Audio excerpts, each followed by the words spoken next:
Welcome back to the land of honey. We spent our last time at Tel Gezer, learning about this ancient city and its standing stones. But before we leave here, let's take a real quick look off to the west and get a view of the fertile valleys between Gezer and the Mediterranean Sea. As you can see from this picture, this is what is meant by the land of honey. This is the land suitable for agriculture. Olive trees, in the upper left corner of this shot, as well as fig and date trees, are well suited for the growth conditions here. Not to mention grapevines. The vineyards of Israel provided wonderful teaching ground for Jesus as he traversed this territory. Imagine that on one ordinary day, you were walking along with Jesus and his band of followers as they were simply passing through this area. He stops and he reaches out for one of these branches and he says, "I am the true vine, and my Father is the gardener.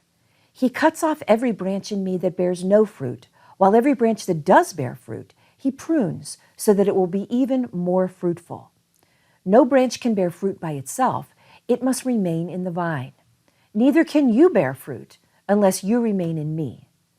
And then Jesus would hand you a grape, and you would taste its sweetness and wonder something like how God might be planning to prune you so that you can more faithfully follow this rabbi. While looking out over the modern landscape helps us to see the land's contours, it's difficult to envision what these fertile valleys looked like in biblical times. Today's Israel is quite adept at irrigation technology, which makes a lot of the growth that you're seeing here possible. Now let's turn toward the east and venture 10 miles or so farther into the Judean highlands for a short gardening lesson. Now, when I mention the Garden of Eden, what kind of picture comes to mind for you? A quick search of Google shows us stuff like this.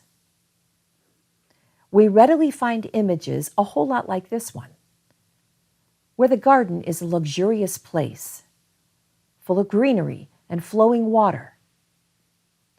In fact, it's tough to find any depictions of the Garden of Eden that depart too much from what you see here. Lots of green vegetation, peaceful animals coexisting, Adam and Eve pretty much lounging around, completely at leisure. I'd like you to keep these images in mind as we walk along, and allow me to shed some light on my background as we go. When I took this trip to Israel back in 2005, I hadn't yet begun formally studying the Bible at seminary. That was still years away.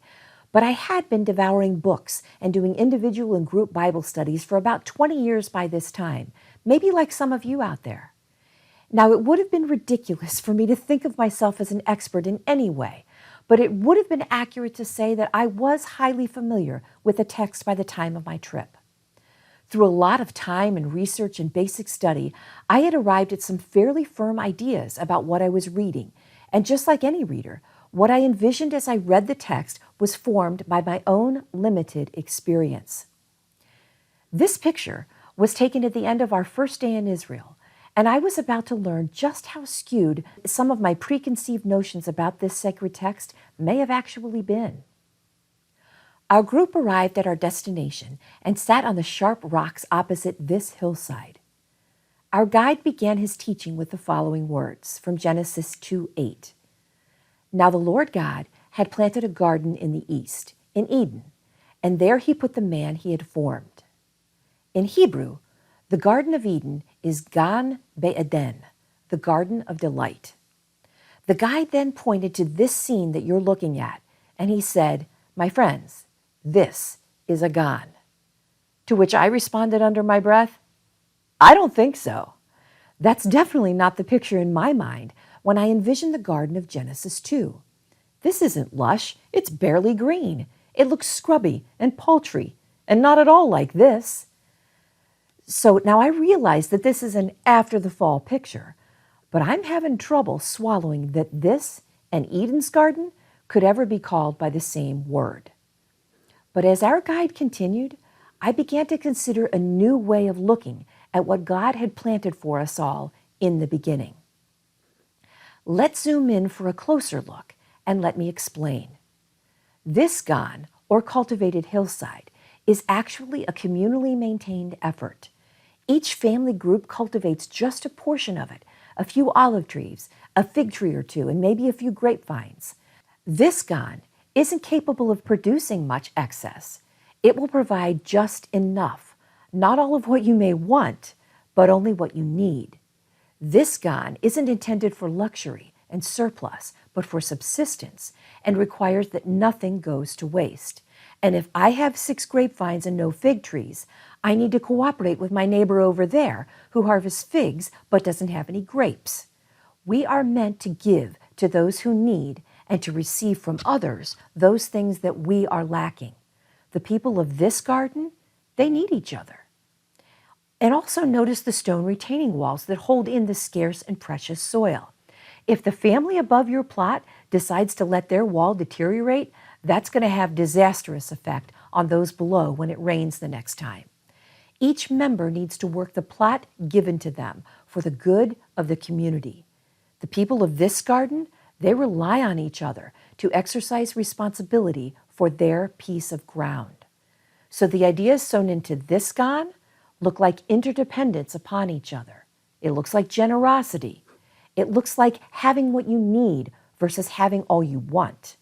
And it looks like personal responsibility for the common good. What if we were to live out these values so essential to this Gan?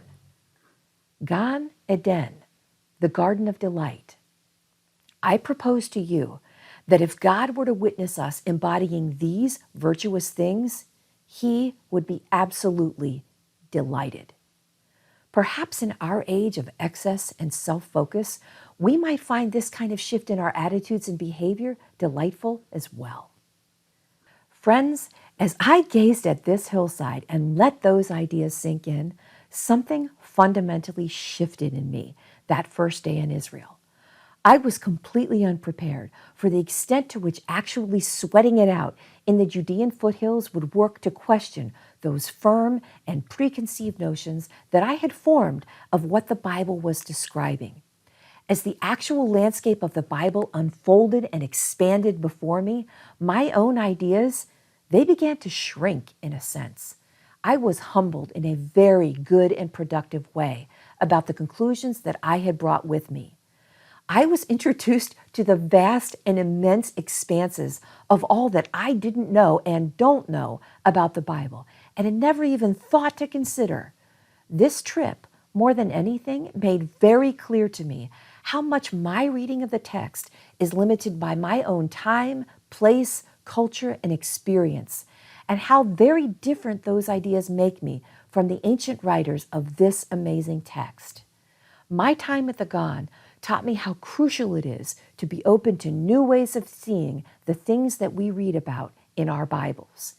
After all, if seeing the Genesis garden like this leads us to embrace and practice these values, doesn't seeing it like this start to seem pale by comparison? Thanks for joining in on the lesson of the Gan, and follow along next time for more of the land of honey. So thanks for coming along on this short journey into the Bible text. I hope you've noticed something new in the landscape, or maybe even a fresh way to view territory that you've covered many times before.